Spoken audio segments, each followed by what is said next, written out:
વધુ એક સમાચાર તરફ નજર કરીએ જૂનાગઢથી। જૂનાગઢ જિલ્લાના સાસણ પાસે આવેલા મેંદરડા પંથકમાં શ્રાવણ માસ દરમિયાન Junagadh LCB local crime branch દ્વારા અત્યાર સુધીની સૌથી મોટી જુગારની રેડ કરવામાં આવી છે।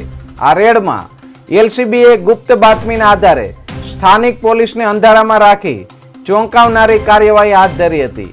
ઘટનાને લઈ જિલ્લા પોલીસ વડાએ એલસીબી કચેરીએ આવીને જુગારીઓની પૂછપરછ કરી હતી।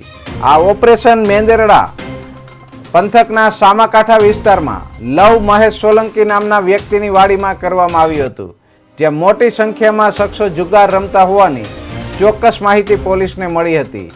એલસીબીની ટીમે ઝડપી કાર્યવાહી કરી આ વાડીમાં દરોડો પાડ્યો અને 40 શખ્સોને જુગાર રમતા ઝડપી પાડ્યા।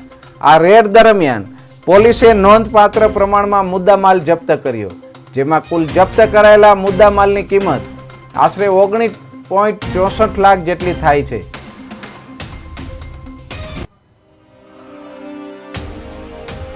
જે આધારે વનરાજસિંહને બાતમી મળેલી કે મેંદરડા ગામ વિસ્તારમાં એક લવ સોલંકી નામના વ્યક્તિ પોતાના વાડીમાં કેટલાક ઈસમોને બોલાવીને જુગાર રમાડે છે।